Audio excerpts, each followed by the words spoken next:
The night my husband told me I wasn't presentable enough to attend the ceremony for the company I had spent 11 years helping him build. He said it while fixing the cufflinks I bought him with money we only had because I knew how to stretch a crisis into survival. That is what I remember first.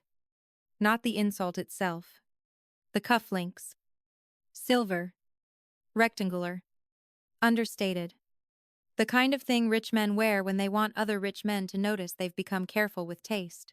I bought them 3 Christmases ago after our first profitable quarter. When Grant still used to kiss my forehead in the kitchen and say things like, "We made it through because you never panic before I do." Back then, he still said, "we." By the time he looked at me in our bedroom mirror and told me I shouldn't come to his founder recognition gala because I didn't really fit the image anymore. That we had been dead for at least a year. He just hadn't buried it in public until that moment. I was standing near the bed in a navy dress I'd pressed myself that afternoon. One hand still on the garment bag I had just unzipped. Staring at the man whose speeches I had written. Whose investor decks I had corrected.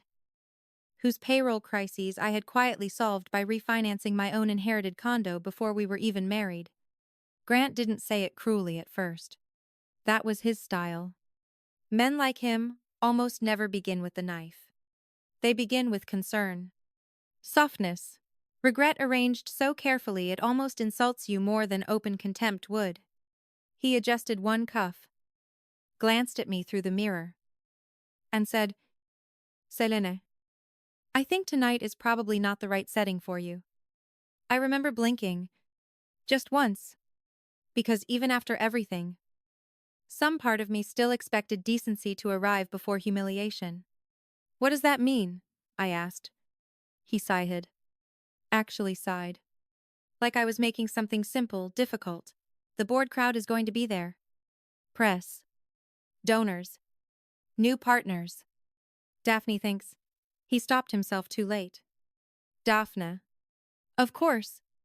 Daphne Voss. Head of Communications. 32. Immaculate. Bright-toothed. Camera ready. And very suddenly attached to all the optics surrounding Grant Holloway's transformation from scrappy founder to visionary CEO. Daphne. Who had been calling more often? Staying later. Touching his elbow in photos as if proximity itself were part of her job description. Daphne. Who kept saying things in meetings like, "Grant's story really resonates when it feels aspirational." Aspirational. I should have known then what kind of woman translated wives into liabilities. I set the garment bag down slowly. "Daphne thinks what?" Grant turned around. That was when he finally said it cleanly. "I just don't think you're presentable enough for this kind of room anymore." There are sentences that split your life into before and after. That was one of them.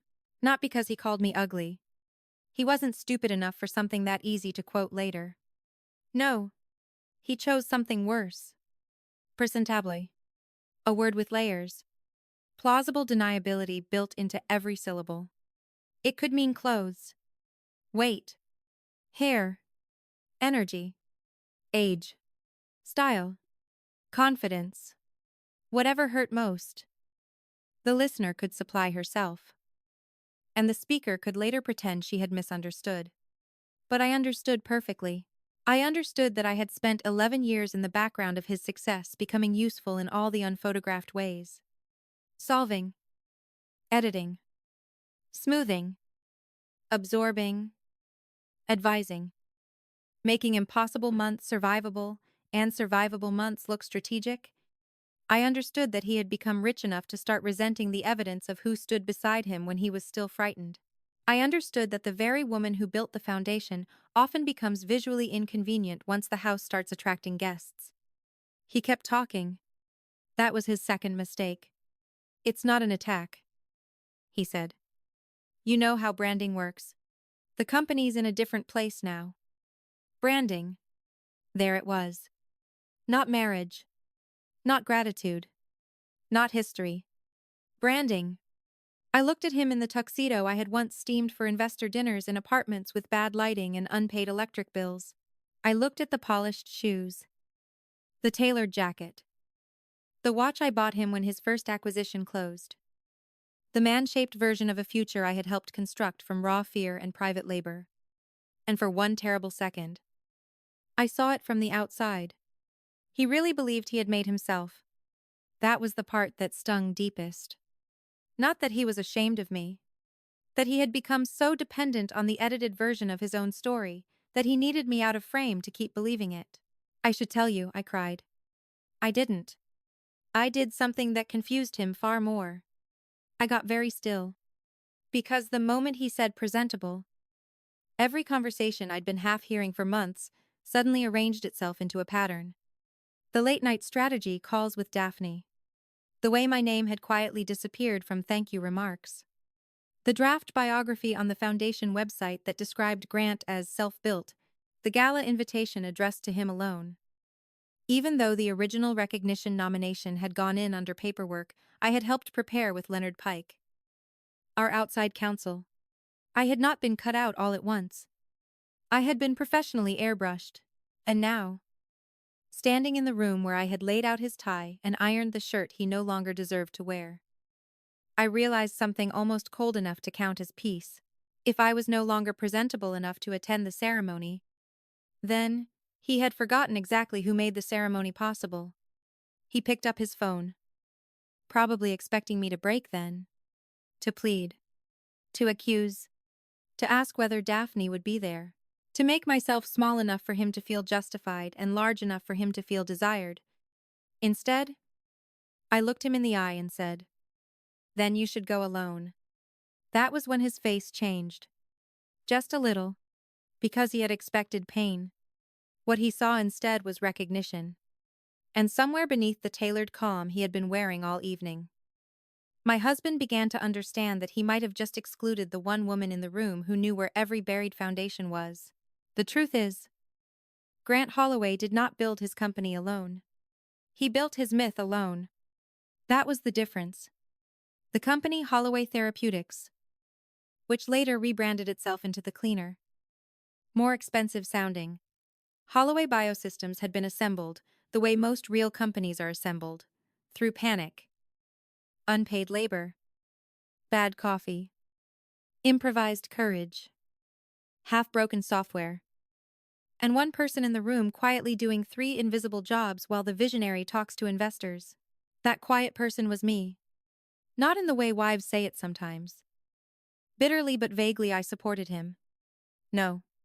I mean, in the literal sense. I wrote the first hiring policies. I negotiated the lease on the first warehouse office because Grant's credit was too thin and his confidence too loud. I handled 2 payroll crises by moving money through my own account before the receivables came in. I rewrote investor decks at 2 in the morning because Grant liked ideas more than numbers, and men with money tend to notice when the numbers look like fiction. I also cooked, cleaned, answered emails when he was drunk on optimism or tired from his own theater, took calls from suppliers who preferred speaking to someone reasonable, managed his mother when she came through the office, acting like she was visiting a son already famous, carried half the emotional climate of his ambition on my back while pretending it was natural to be both wife and shock absorber. That is how companies get built by couples. One person gets called visionary. The other becomes infrastructure. For the first 3 years, I didn't mind. That part embarrasses me now. But honesty is better than dignity at this stage. I loved him. Or thought love meant believing hard enough in another person that your own exhaustion becomes irrelevant. Grant was magnetic then, in the way uncertain men often are, before success gives their vanity a permanent address. He could pitch. God. He could pitch. He could stand in a bad blazer under fluorescent lights and make a half-finished prototype sound like destiny. People wanted to believe him because he wanted to believe himself. I handled what belief couldn't. When he forgot regulatory language, I learned it. When the first lab manager quit, I interviewed replacements between pharmacy runs and bank meetings. When he wanted to take a dangerous convertible note because the investor felt right, I stayed up until dawn reading terms and found the dilution trap hiding in paragraph 14. When he promised impossible timelines, I was the one who stayed behind, explaining them back into reality. Grant used to know that.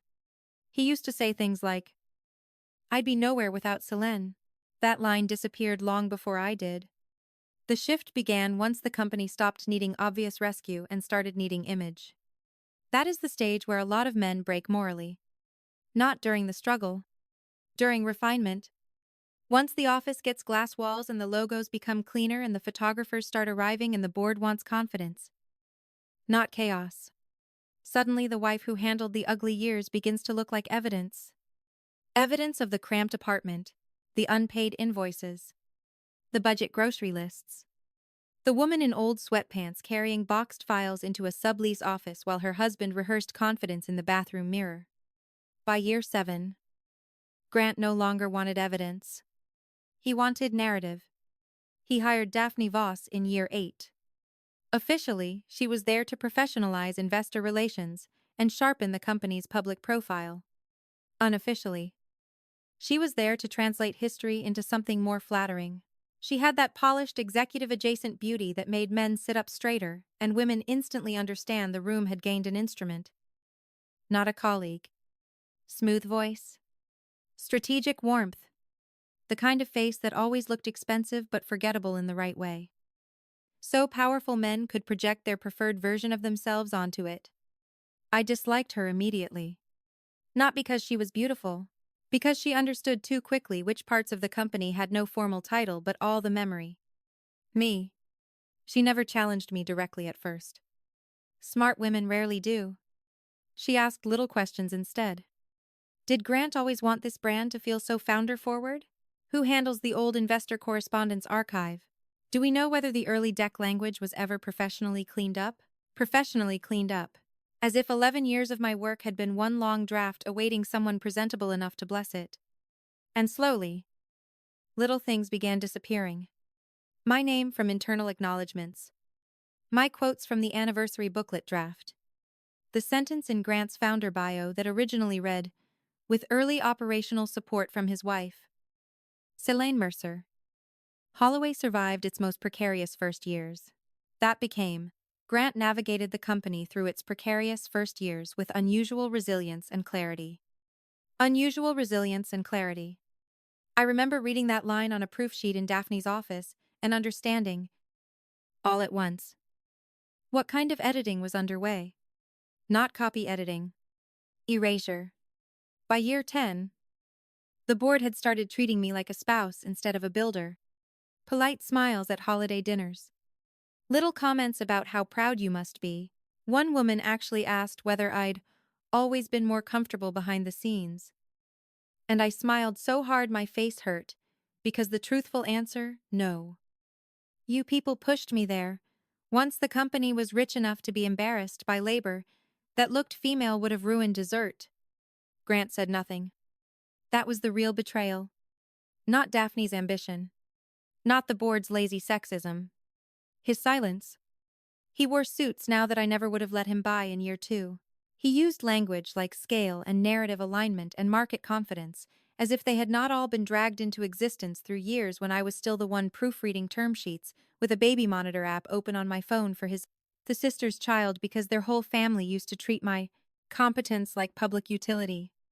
And little by little, he stopped introducing me with context. Then stopped introducing me at all, unless someone forced it. Then, eventually, arrived at the mirror in our bedroom and informed the woman who had spent 11 years building his success that she was no longer presentable enough to witness its celebration. That's the thing about being quietly erased for long enough. By the time the insult arrives out loud, part of you is already done being surprised. The real humiliation happened 40 minutes later. Not in our bedroom. Not in the mirror. Not even in the sentence "not presentable enough." Vicious as that was. No. The true insult arrived when I opened the Gala livestream on my phone and watched another woman standing where I had stood for 11 years. That was the moment it crossed from cruelty into desecration. Grant left the house at 6:42 p.m. Without looking back, I heard the engine pull down the drive. The tires roll over the crushed gravel at the gate. And then the house went quiet in that strange, suspended way large homes do when someone has taken their appetite out into the night. I stayed where I was for a while. Then I took off the navy dress. folded it carefully, hung it back in the garment bag, and sat in the dark at the edge of the bed until the fury in my chest became orderly enough to use. At Shapte, Noah's Prezice. June Mercer texted me. My mother never wastes words. Especially not when she is trying not to interfere too quickly in something she believes her daughter should first see clearly for herself. Have you left yet? 3 dots appeared before I could answer. Then another message. Leonard says the event page is live. That was all. No sympathy. No outrage. Just a line to the evidence. I went downstairs, poured a glass of water I didn't drink, and opened the company's event feed. The gala was being held at the Saint Antrime, Clare Conservatory. The kind of glass and stone venue people rent when they want success to look botanical and inevitable. The main hall had been washed in gold light. There were suspended orchids over the stage. A black step and repeat backdrop with the new Holloway Biosystems logo in silver. And just enough camera coverage to make every smile strategic. Grant was already there. And so was Daphne. Of course she was. Not tucked off to the side with the communications team, not holding a clipboard in the back where women who actually do the work are expected to stand when the men they package start receiving applause. No. Daphne Voss was on Grant's arm. On his arm. In a champagne-colored gown that cost more than our first month's office rent 11 years ago. Standing at the entrance arch like she had always been part of the picture, and I had simply blurred out.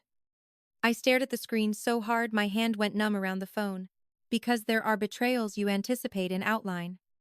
And then there are betrayals that still manage to arrive with fresh nerve. He hadn't merely excluded me. He had replaced me in public before the night had even begun. The live stream cut to a wider angle. Board members. Investors. Donors. Press. Leonard Pike near the entrance in a dark suit. Expression unreadable from a distance. 2 people from our earliest financing round men who had once sat at my kitchen table eating reheated lasagna while I walked them through a revised cost forecast because Grant had gone silent the moment real questions began. They were smiling now. Clinking glasses? As Daphne leaned in toward Grant and said something that made him laugh with his whole face. That laugh nearly finished me. Because it was the old one. The laugh from year 2. Year 3. Back when he still came home at midnight smelling like cheap coffee and adrenaline and pulled me into the kitchen because he couldn't believe we were actually doing this. We. He had moved from we to I so slowly I had almost let myself believe the pronouns were cosmetic. They weren't. They were architecture. The feed cut again. This time to the printed founder retrospective, looping on the side screens. A glossy visual timeline.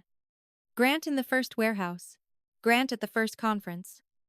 Grant shaking hands with investors. Grant at the Series A close.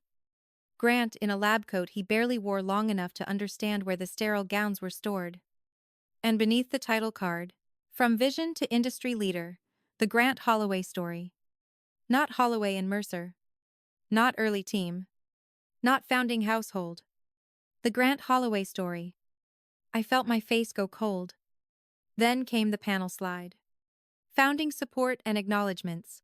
A list of executives, advisors, board chairs, legal counsel, communications, leadership. Daphne's name was on it. Mine was not. That was the humiliation beyond the insult. He hadn't just told me not to come because I was no longer presentable enough. He had already prepared the room to function as if I had never belonged there at all. I zoomed in on the screen and saw it more clearly than I wanted to. Special recognition. Daphne Voss. For shaping the modern voice of Holloway Biosystems. Modern voice. I laughed then.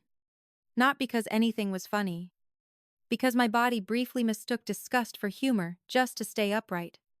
The modern voice of a company whose first loan bridge I secured by refinancing inherited property after Grant's first backer pulled out. The modern voice of a company whose original hiring manual I wrote on a folding table in a leased office with bad heat. The modern voice of a company I had kept solvent long enough for people like Daphne to later arrive and speak in polished nouns about brand evolution. My phone buzzed. Leonard Pike. I answered on the second ring. He didn't waste time. Selene. he said. And there was something in his voice I had not heard before. Not pity. Exactly. But the strain of a man who had just realized a quiet wrong had been made visually public. Did you know your name was removed from the founder acknowledgement deck? There it was. Not imagined. Not emotional. Not marital interpretation. Documented? No, I said. He exhaled once. Then you should know something else. The original deck still has your authorship metadata embedded. That landed like a bell. Because, in one sentence, Leonard gave me what Grant had spent years hoping I would forget. Proof. Not memory. Not sacrifice. Not wife logic. Authorship. I looked back at the screen. Grant and Daphne were moving toward the stage now. All gold, light and applause, and curated inevitability. And for the first time since he told me I wasn't presentable enough to attend, I understood the scale correctly. He had not excluded me from a party. He had attempted to erase me from origin.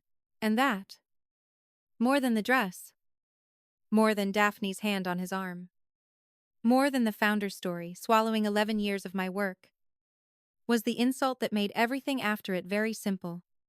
I did not drive to the gala, screaming. That mattered. Because the first instinct after a public-private humiliation like that is always motion. Confront. Show up. Catch them in the light. Force the room to look at what it is pretending not to know. And if I had been a different kind of woman, or even the same woman, 5 years earlier, I might have done exactly that. I might have put the navy dress back on, fixed my mouth into something sharp enough to pass for composure, and walked into the St. Clair Conservatory on pure rage. That would have been satisfying for maybe 3 minutes. Then Daphne would have framed me as unstable. Grant would have looked pained. The board would have shifted into that dreadful upper-tier mode where men's ambition becomes complex and women's injury becomes unfortunate timing. No, they were not getting my pain live. They had already taken too much on the assumption that I would always pay emotionally first and think strategically later. So I sat at the kitchen table with the live stream still running on mute. Leonard Pike, on speakerphone. And 11 years of invisible labor finally arranging itself into something colder and more useful than heartbreak. Send me everything, I said. Leonard was quiet for a beat. Not because he was surprised. Because he understood exactly what that sentence meant coming from me. Not gossip. Not reassurance. Documentation. The original deck files? Yes. The annotated investor bios? Yes. The first-year bridge loan memos? Yes. He exhaled once. All right.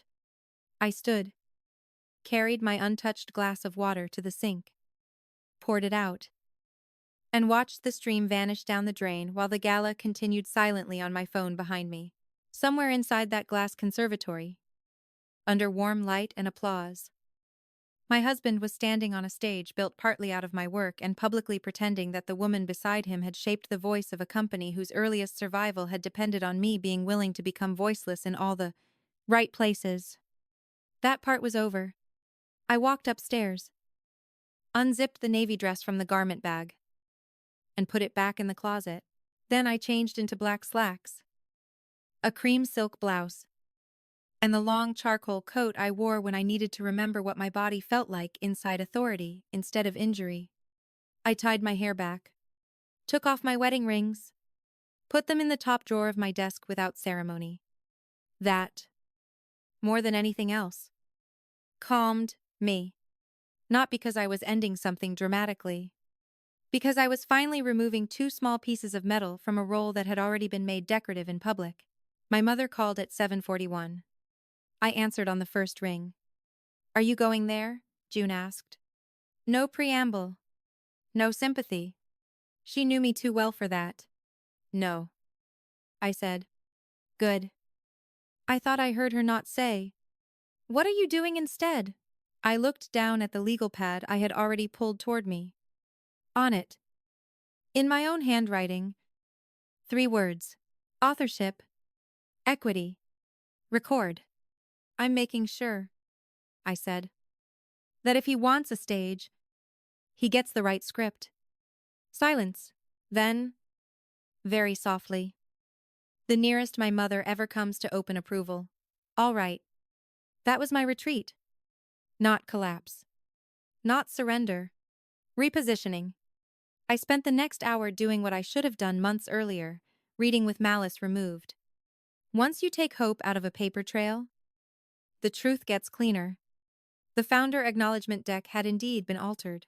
My name had not merely been omitted, prior embedded comments referencing my edits, timeline corrections, and authorship notes had been stripped in the final exported version. Sloppy. Not enough to destroy evidence, but enough to prove intent. Leonard's documents started arriving in batches. The first-year payroll memo with my signature. The bridge loan note backed by my condo. The revised investor pitch where my tracked changes still sat like fossils under Grant's now polished language. The advisory minutes listing me as operations architect during the company's second restructuring. And then the one that truly settled me. The original nomination file for the Founder Recognition Award. Not submitted by Grant. Not drafted by Daphne. Prepared 8 months earlier by Leonard's office using internal company history. Archived investor correspondence. And legacy materials. Under critical early contributors. My name appeared first. Selene Mercer, co-strategist, informative operational survival period. Co-strategist. There it was. Not wife. Not support system. Not early spouse presence. Co-strategist. I sat back in the chair and felt, for the first time that night, something sturdier than fury. Ground.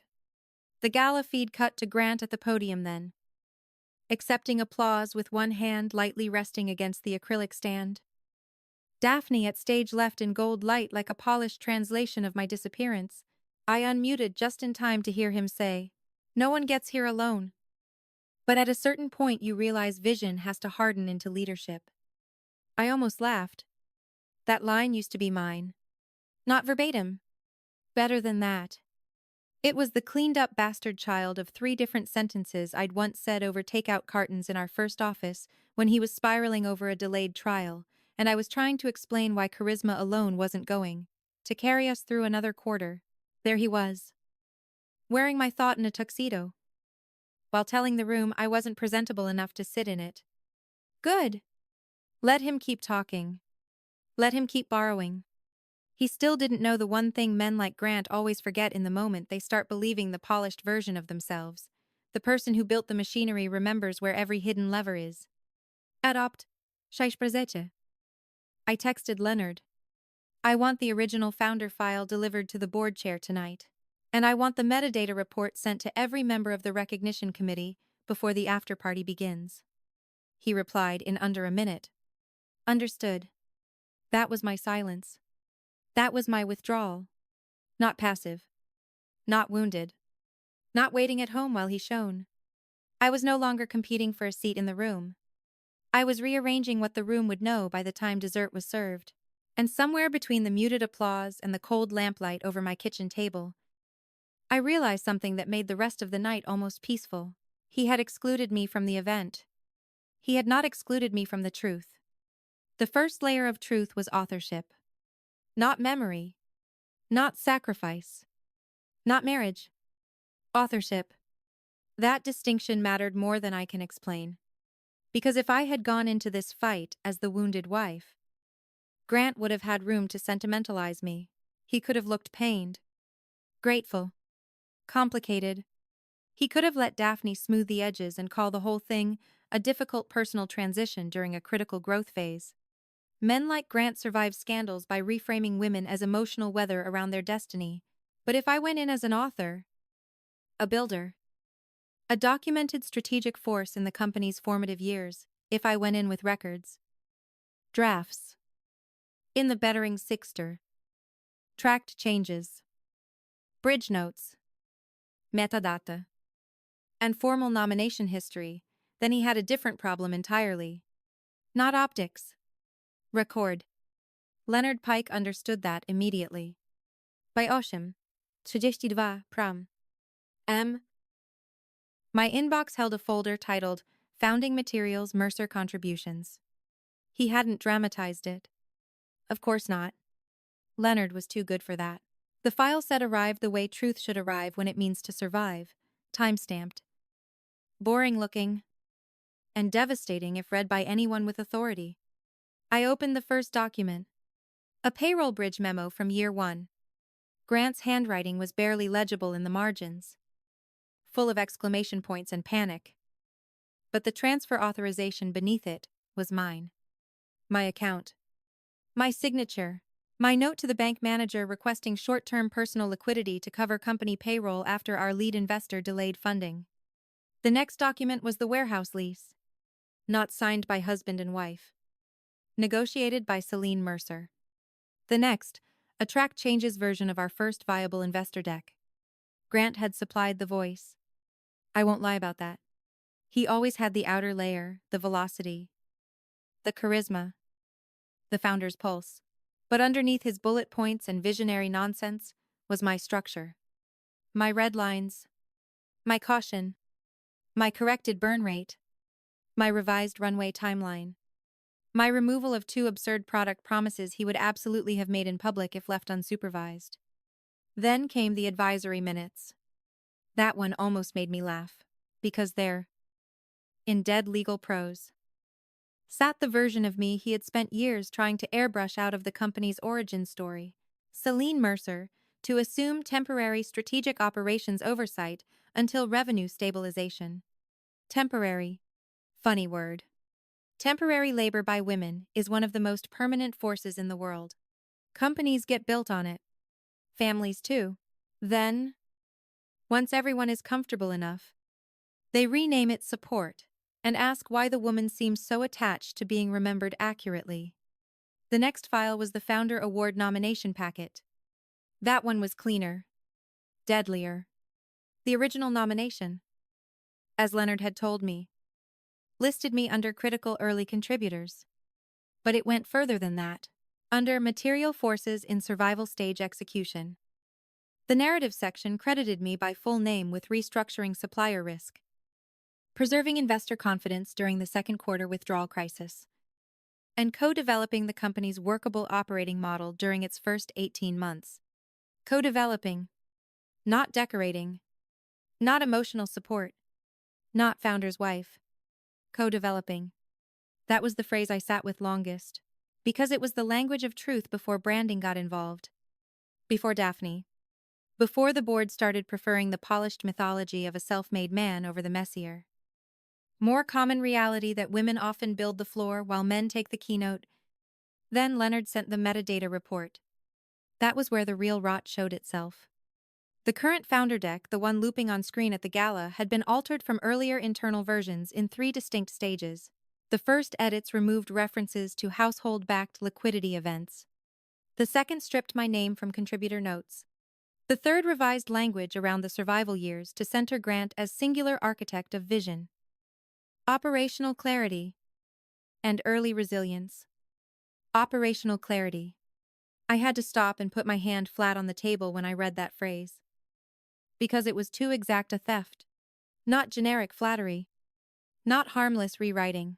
He had taken the very thing I had spent 11 years providing clarity and assigned it to himself in a polished public archive. It should have hurt. Instead, something steadier happened. I stopped doubting the scale.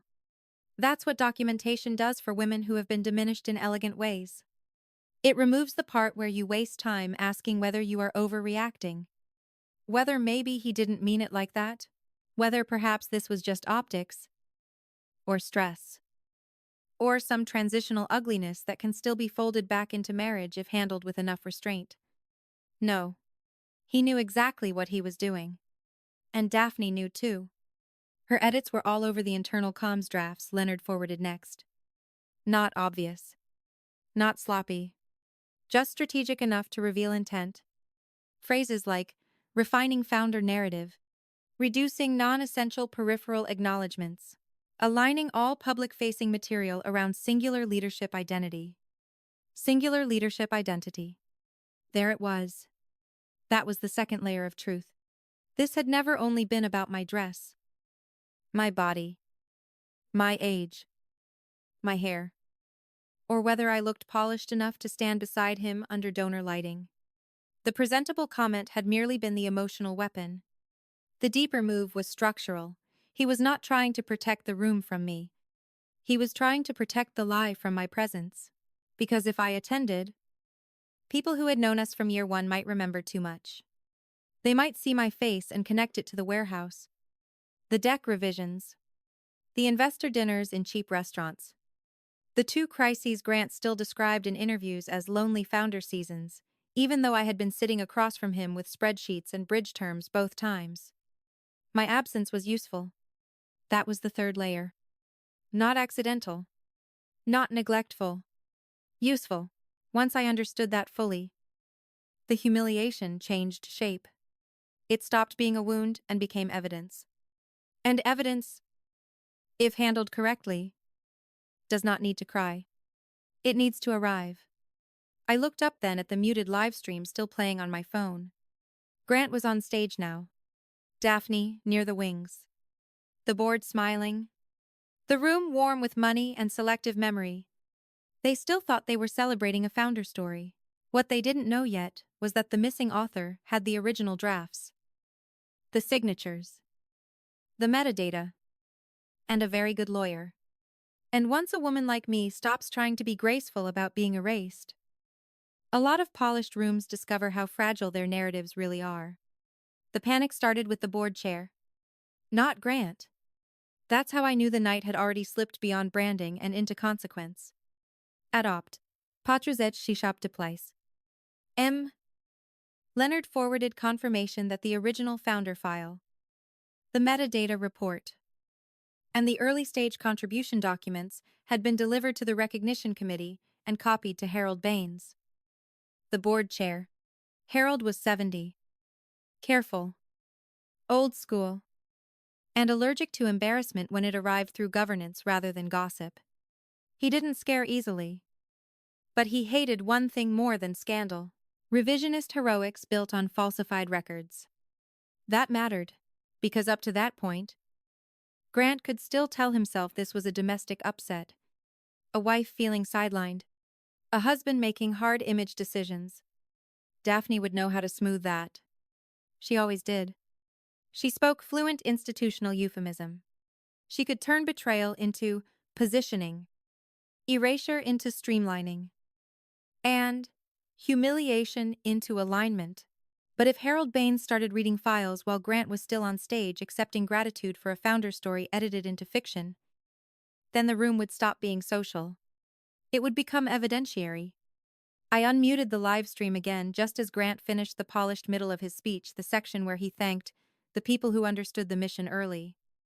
A sentence so artfully empty it should have been engraved on his tombstone. He smiled. The audience smiled. Daphne stood off to the side with her hands lightly clasped, wearing the face of a woman who thinks control is permanent because tonight's lighting flatters her.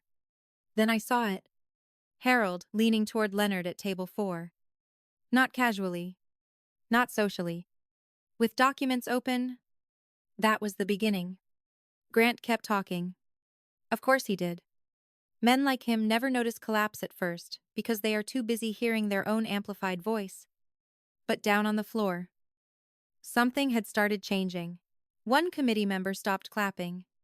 Another looked at the side screens and then back at her folder. Leonard, bless him, didn't even glance toward the stage. He just turned another page and slid a copy across the table. The camera cut wider. I watched Daphne notice it first. That was interesting. Her face didn't change immediately, but her body did. A slight shift in the shoulders. The hands unclasping. Eyes flicking not toward Grant, but toward Harold. Then toward Leonard. Then to the side stage event manager. That was when I knew she had sensed the narrative slipping. Good. Let her feel it before she understands it. My phone buzzed. A text from Leonard. Harold has questions. Recognition packet was not the version he approved. There it was. Not suspicion. Not discomfort. Questions. The cleanest form of institutional danger. I typed back, "Has he seen the original acknowledgement language?" 3 dots.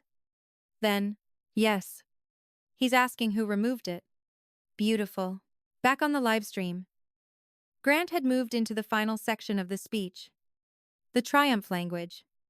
The inevitable founder language. The part where he always widened his stance slightly, lowered his voice, and delivered ambition, as if he'd invented adversity, personally.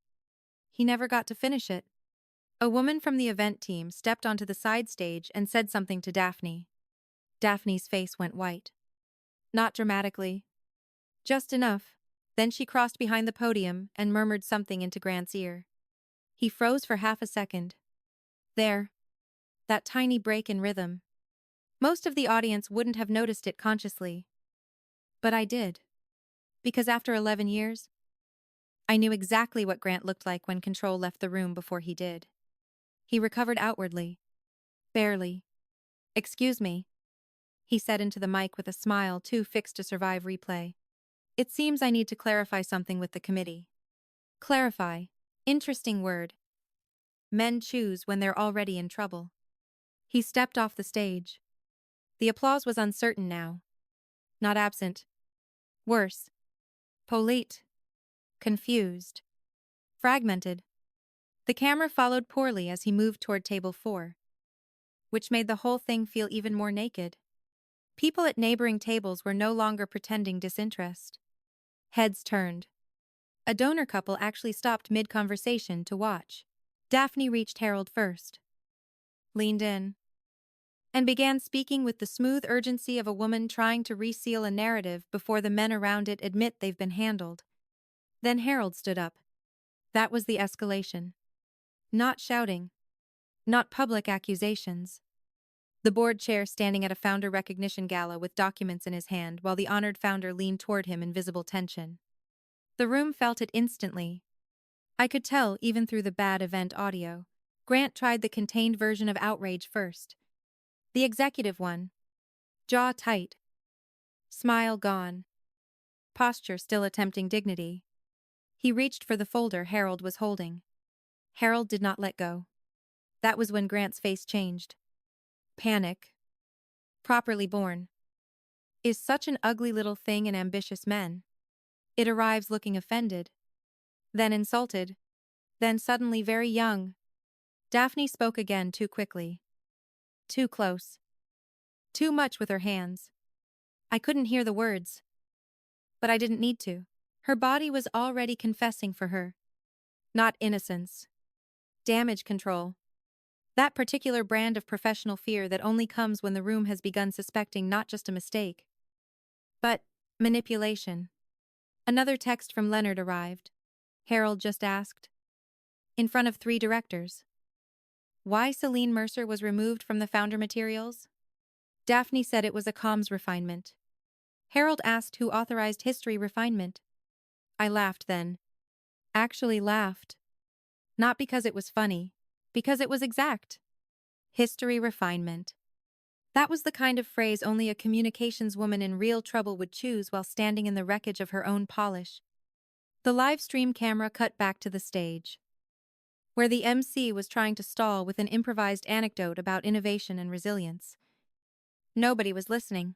All the attention remained down on the floor where Grant, Daphne, Harold, Leonard, and now 2 members of the recognition committee stood in an increasingly rigid little circle. Then came the detail I will never forget. Harold looked up from the documents, scanned the room once, and said something that made one of the committee women turn toward the side screen displaying Grant's founder timeline. She picked up the remote. The timeline disappeared. Just like that. Gone. The polished story. The self-built montage. The airbrushed myth. Removed in real time, while the audience still held dessert forks and donor smiles. That was when Grant fully understood he was no longer managing a marriage problem. He was losing authorship in public. And once a man like that realizes the room may soon learn that the woman he called unpresentable is the one who made him legible in the first place. Panic stops being internal. It starts radiating. The reveal happened because Harold Baines refused to let them take it backstage. That was the difference between embarrassment and collapse. If he had pulled Grant and Daphne into some side room, if he had protected the donors from discomfort and the board from awkwardness, the lie might still have survived in the way polished lies often do. It would have been handled, reframed. An unfortunate omission, a communications oversight, a legacy materials issue. Grant would have gotten to keep his face. Daphne would have kept the gown and the posture and maybe even the job for another quarter. But Harold was too old and too rich for that kind of cowardice. He understood something most people in powerful rooms forget. If a founder story is false in public, the correction must also be public, or it becomes just another favor men do for each other. So, when the side screens went black and the MC's voice started trembling through some improvised filler, Harold did not move this off the floor. He took the microphone. The camera jolted once, then found him standing at table 4, with the founder packet in one hand and the altered timeline deck in the other. The room quieted in the fast, frightened way expensive rooms do. When they sense a script they paid for is being replaced by the truth. Grant looked like a man trying not to sweat in front of people who had once admired him for seeming frictionless. Daphne stood half a step behind him, which told me everything. She was already repositioning, already trying not to be the closest body to the blast. "Ladies and gentlemen," Harold said, voice dry and perfectly steady. "Before we continue, there appears to be a material correction that must be made to the founder record being presented tonight." There it was. Not misunderstanding. Not concern. Material correction. My phone was suddenly too hot in my hand. The camera cut to Grant's face for a second, and I saw it plainly now. Not anger. Not charm. Not managerial control. Fear. Raw. Unlit fear. Harold lifted the packet slightly. The version of the company history shown this evening differs from the nomination and archival materials reviewed by the Recognition Committee. Specifically, the omission of Ms. Celine Mercer from critical early-stage operational credit is not supported by the underlying record. The room changed. You could feel it even through the live stream. A soft ripple first, then stillness. Then the kind of silence people fall into when they realize they have been participating in someone else's vanity structure without consenting to it knowingly. Grant stepped forward, one hand half lifted, and I knew that gesture. It was his emergency charisma move, the one he used when investors got nervous, and he needed to look like the adult in the room. "Harold," he said, smiling too fast. "With respect, this is a communications issue. Not something we need to—" Harold didn't even turn toward him fully. "Sit down, Grant." That was the moment the room chose. Not because Harold was loud. Because he was authoritative in a register Grant could never imitate, unimpressed. Grant didn't sit. Worse, he froze, because being publicly told to sit down like a misbehaving junior in front of donors, press, board members, and the very woman who had helped package his myth well. That's the kind of humiliation men like him never believe can happen until it already has. Harold continued. Ms. Mercer's early contributions include payroll preservation, operational restructuring, supplier stabilization, financing bridge support, and documented co-development of the company's workable execution model. He was reading from the original file now. My file. My work. Not my marriage. Not my sacrifices. Not the wounded wife version of the story Grant might still have survived. The record. Leonard texted me as Harold spoke. He's using the nomination language directly. Daphne looks like she may faint. Good. Let her feel the oxygen leave. Then Harold said the sentence that finished it. It is the view of this board that if a founder is to be recognized publicly, the factual architecture of that founder's survival years must also be recognized accurately. Factual architecture. I had to sit down. Not because I was weak. Because something in me went loose all at once. 11 years of being softened, blurred, translated into support. Wife. History. Background. Domestic climate.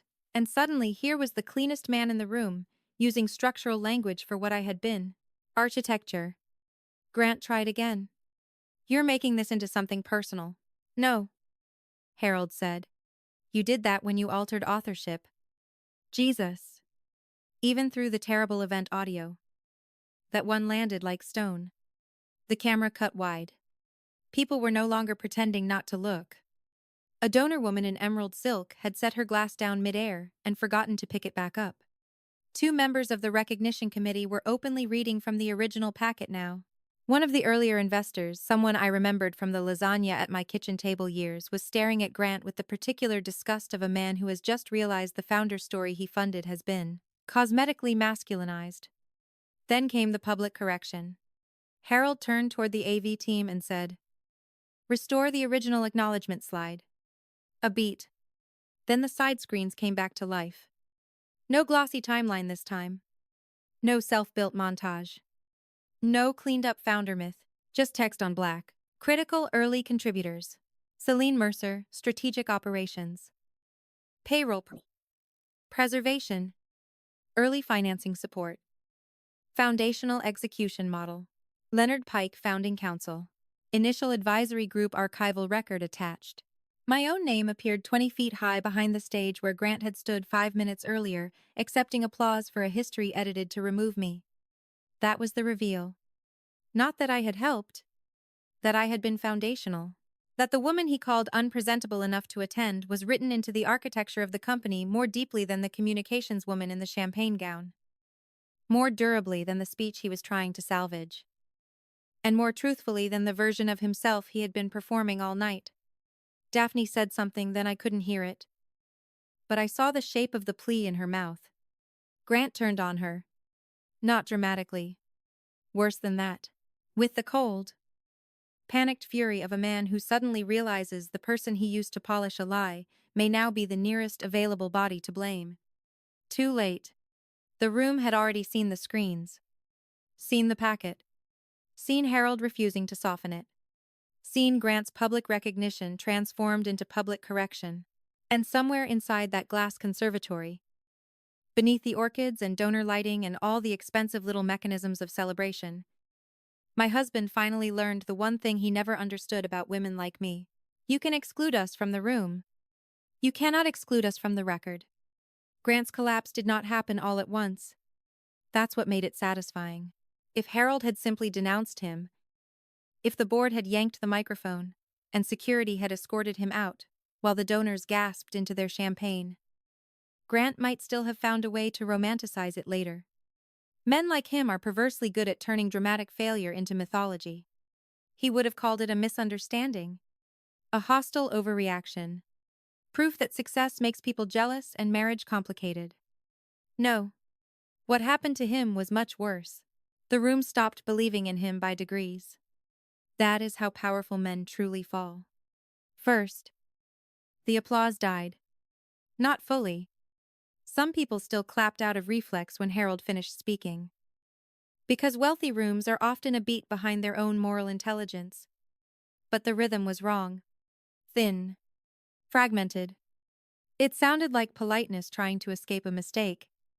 Then the tables stopped looking at the stage and started looking at the documents. That was the real shift. A founder can survive whispers. He can survive scandal if it stays emotional.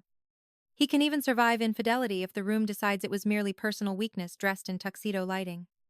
But once the room starts reading, once the people with money and memory begin comparing the performance to the record, charisma stops functioning. Grant tried to speak again. That was his first real mistake after the reveal. He stepped toward Harold, hand half lifted in that old practiced gesture of his calm. Reassuring.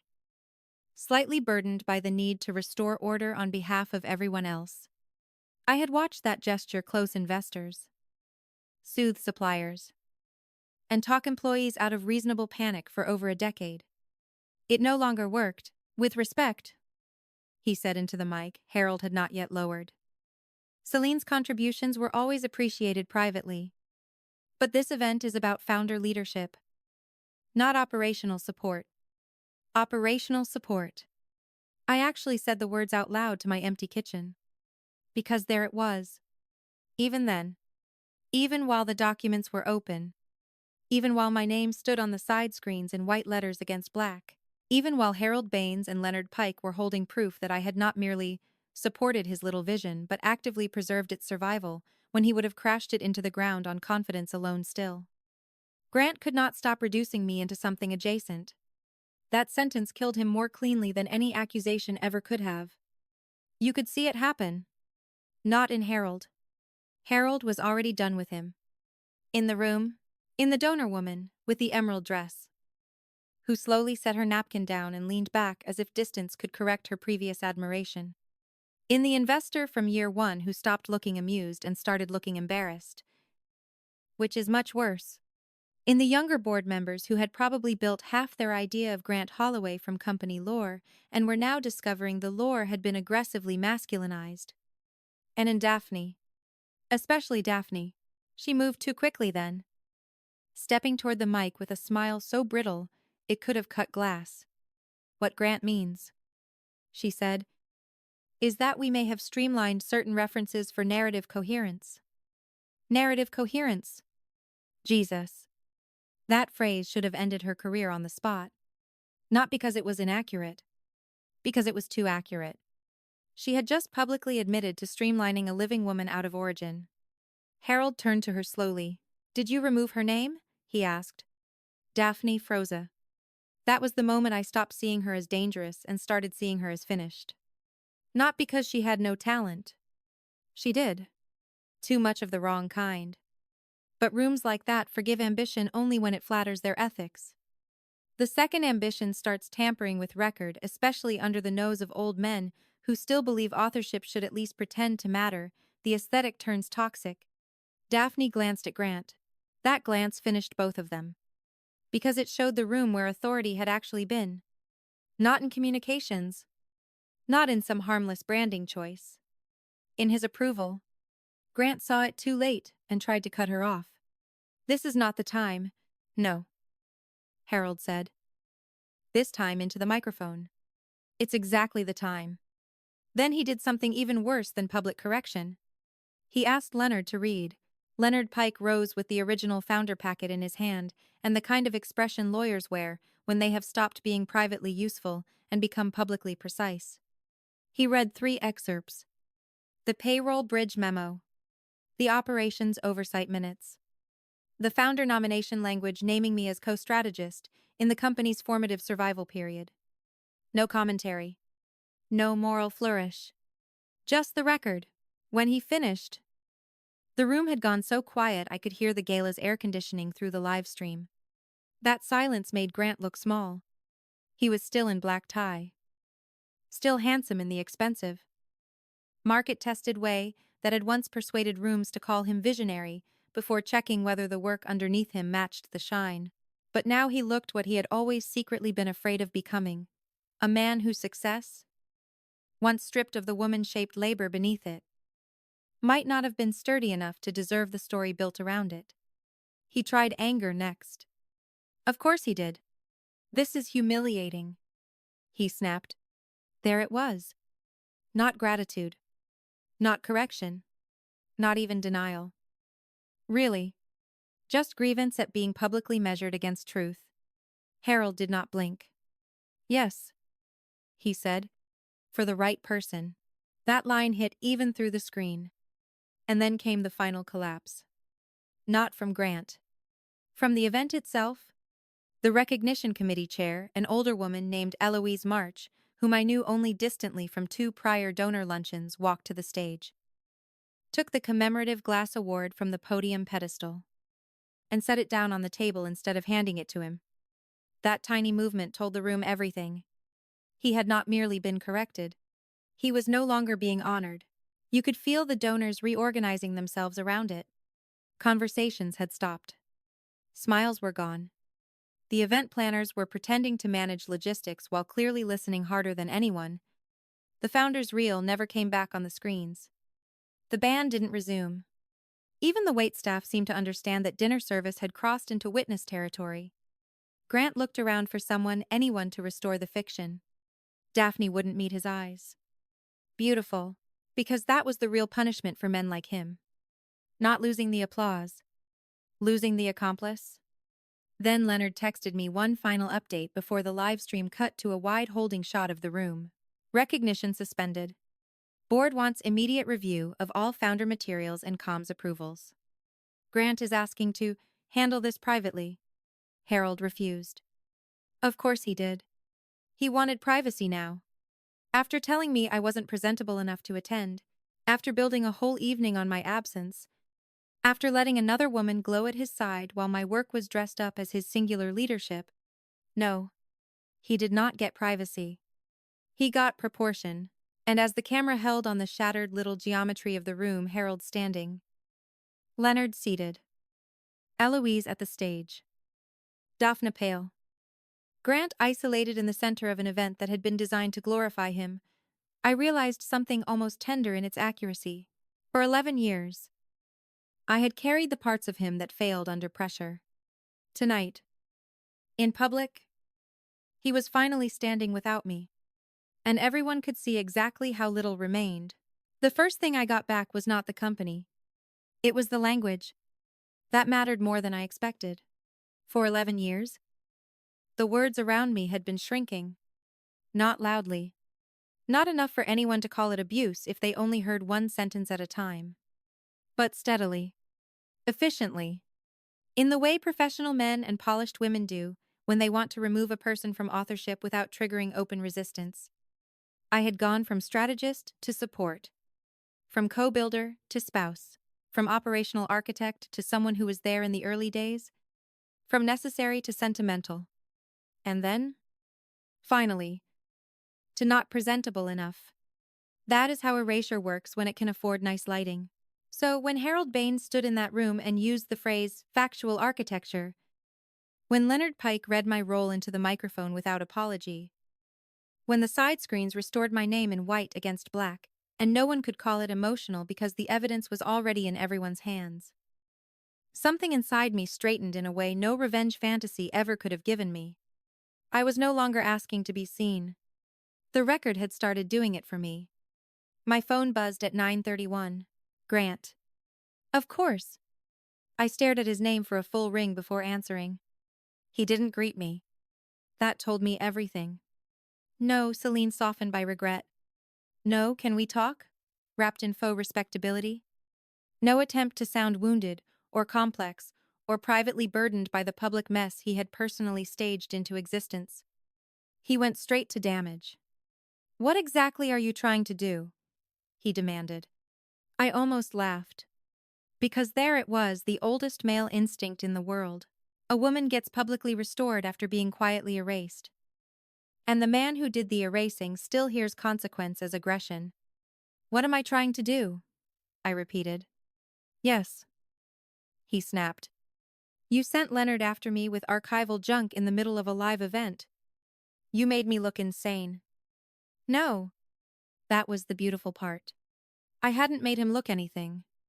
I had merely removed the edits. And men who build themselves partly out of omission always call the restored version a distortion. I walked out to the back terrace while he spoke. The night air was cooler there. The garden lights were on. Somewhere beyond the hedge line, a dog barked once and stopped. The ordinary world continued. Which felt right. His humiliation was enormous to him. To the universe. It was paperwork catching up. Grant. I said, very calmly. You told me I wasn't presentable enough to attend a ceremony for a company I helped build. Then you stood under donor lights and accepted praise from a version of history that had been professionally stripped of me. If the truth made you look insane, perhaps the problem was the lie. He was silent for one beat too long. Then, lower. You're overplaying this. No. I was naming it at scale for the first time. And the thing about scale is that once a woman stops minimizing her own contribution to keep a man emotionally habitable, a lot of rooms suddenly have to recalculate. I'm not overplaying anything, I said. I'm correcting authorship. That shut him up. Because beneath all his vanity, Grant knew language. He knew what words could do when chosen correctly. He'd built half his later success on that fact alone. Correction was not marital. It was institutional. Authorship was not emotional. It was structural. That meant he could no longer drag me back into the domestic theater where he had the advantage. This was bigger now. Or rather, more accurate. He tried one last pivot. Do you know what this is going to cost me? There it was. Not what he had cost me. What this would cost him. I looked down at the wedding rings, still sitting in the top drawer of my desk inside the house behind me. Placed there hours earlier without ceremony. And felt the last of the pity go out of me. Yes, I said. Not as much as it cost me to build you. Then I hung up. That was the moment I took my name back completely. Not because hanging up on a man is powerful by itself. Sometimes it's petty. Sometimes it's avoidance. Sometimes it's just a phone call ending. But this call mattered because, for the first time in 11 years, I was not managing his emotional experience of the truth. I was letting him have it raw. My mother arrived 15 minutes later. June Mercer came in through the side gate with no coat. No apology for the hour. And one of those faces women of her generation wear when they are trying very hard not to say, "I warned you," because your pain has finally become larger than their vindication. She found me at the kitchen table with the live stream paused on a frame of the black acknowledgement slide still carrying my name. She looked at the screen, then at me, and said, simply, "There you are." That almost undid me. Not because it was tender. Though it was. Because it was exact. There you are. Not "I'm sorry." Not "what a bastard." Not "you should have been there." There you are. As if I had been returning slowly for years, and tonight the room had finally stopped interrupting the process. We sat together after that in the kitchen where I had once corrected investor bios at midnight, and packed conference itineraries, and drafted thank you notes, and proofed his speeches while he slept like men sleep when they are confident someone else is carrying the unseen parts.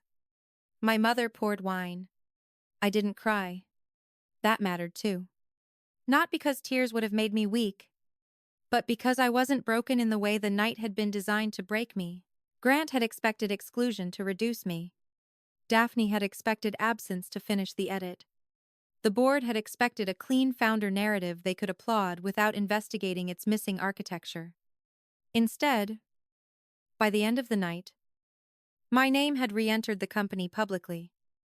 My role had been read into the record. The recognition had stalled under the weight of truth. And the one woman deemed too unpresentable to attend had become the factual center of the event anyway.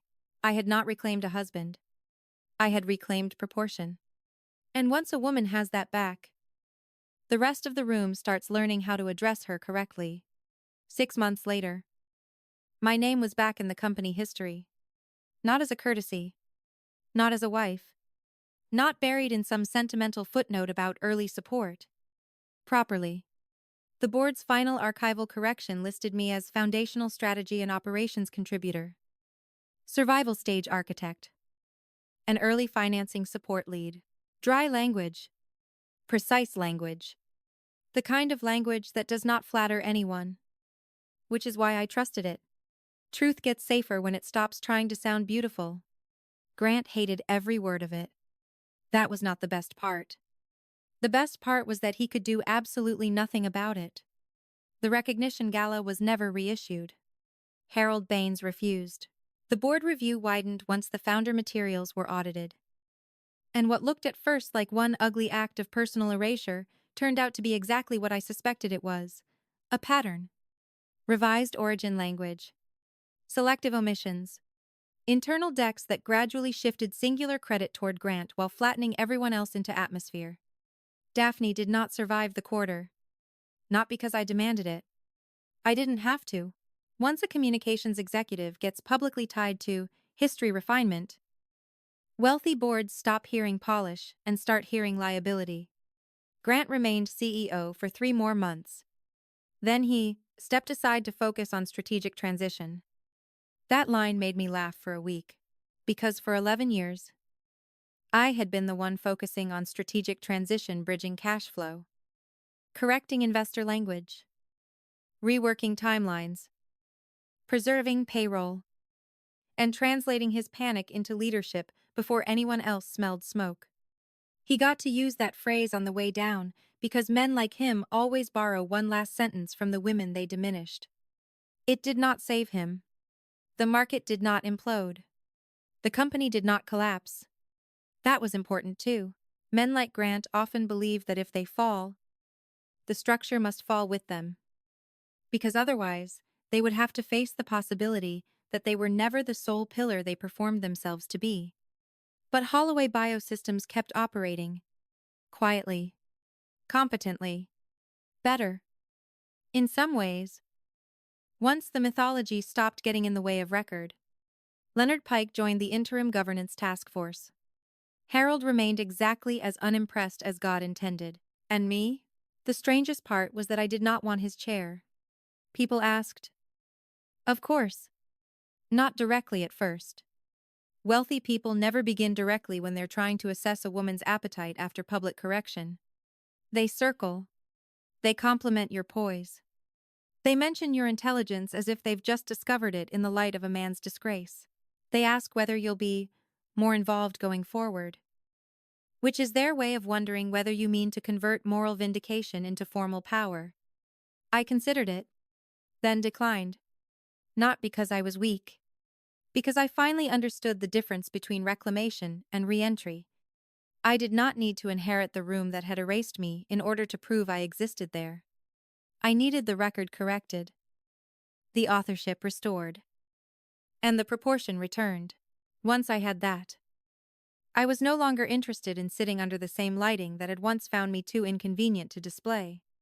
So I built something else. A consulting arm. Small at first, then not small at all. Quiet work. Operations triage. Founder stage structure for companies still dumb enough to think charisma can substitute for systems. I worked with women first, then with anyone coachable enough to understand that the glamorous part of a business usually rests on 10 ugly, unphotographed things somebody serious is maintaining in the dark. June called it revenge in sensible shoes. She meant it as a joke. It wasn't one. Grant called twice during those 6 months. The first time, angry.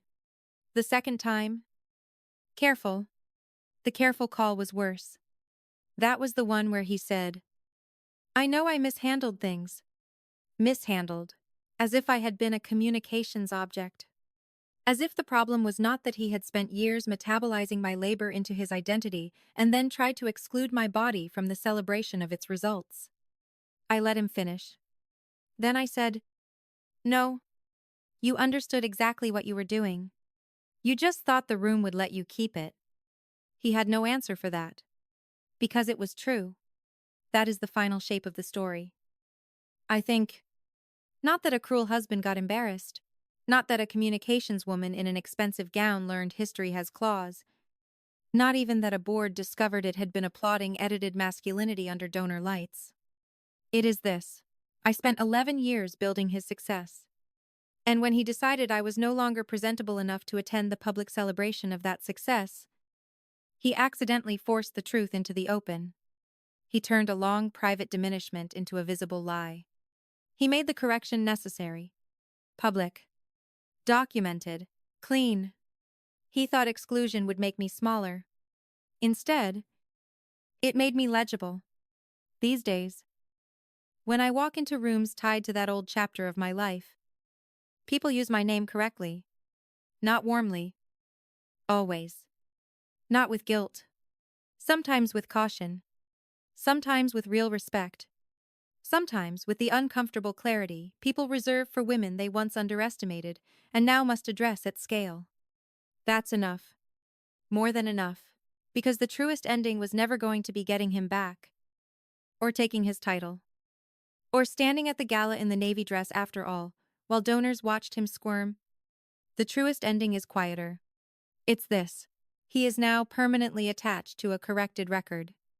And I am no longer attached to his version of my importance. The room knows who built what. The archive knows who wrote what.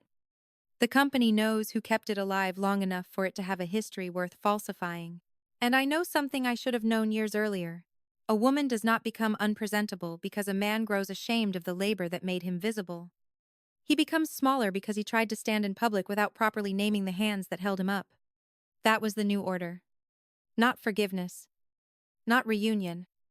Not even justice in the dramatic sense. Just truth. Finally wearing its own name.